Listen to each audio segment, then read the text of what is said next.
Wine షాపుల విషయం గురించి ఒక క్వశ్చన్ అడుగుదాం అనుకుంటున్నాను. వైన్ షాపుల్ని మీరు మొత్తం రింగ్ చేశారు. వైన్ షాపుల్లో ఇప్పుడున్న బార్లందరూ ఓనర్స్ని పిలిచి, అంటే టెండర్కి ముందు బార్ వాళ్ళందరిని పిలిచి మీరు కూర్చోటి మీరు టెండర్ వేయడానికి వీలు లేదని చెప్పారు.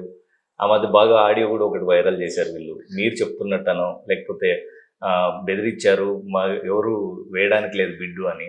ఇప్పుడు మీరు సిండికేట్ క్రియేట్ చేసి ఈ సిండికేటే వేయాలి, ఇది నా కన్సర్న్లో నడవాలి అనేది ఒకటి చెప్పారు అని.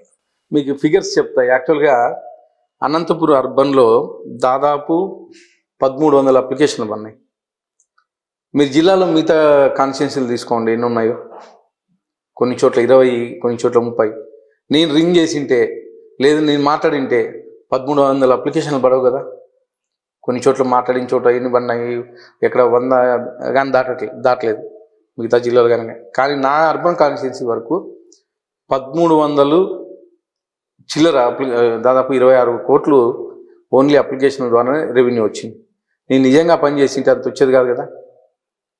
ఇది ఏంటంటే కొంతమంది నా మీద గిట్టని వాళ్ళు ఆడియో రికార్డ్ అన్నారు కదా, మీరు ఆయన మాట్లాడుకొని, మీరు ఇద్దరు మాట్లాడుకొని ఆడియో రికార్డ్ నా పేరు పెట్టి దాని మధ్యలో ఎడిటింగ్ చేశారు. అది కానీ మన ఎస్పీ గారికి కానీ కంప్లైంట్ ఇచ్చాను. నేను వైన్ షాపుల్లో ఎక్కడే కానీ తలదూర్చలేదు. తలదూర్చింటే అన్ని అప్లికేషన్లు రావు.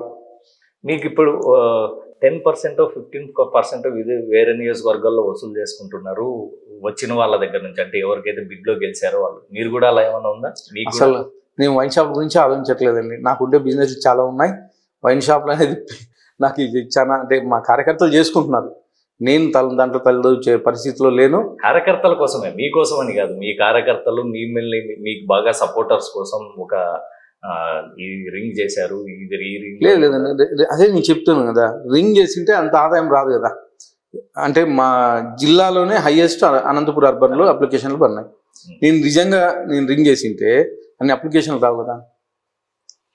1300 చిల్లర వచ్చి మిగతా కాన్స్టిట్యున్సీలతో పోల్చుకుంటే హైయెస్ట్ మా అనంతపురం.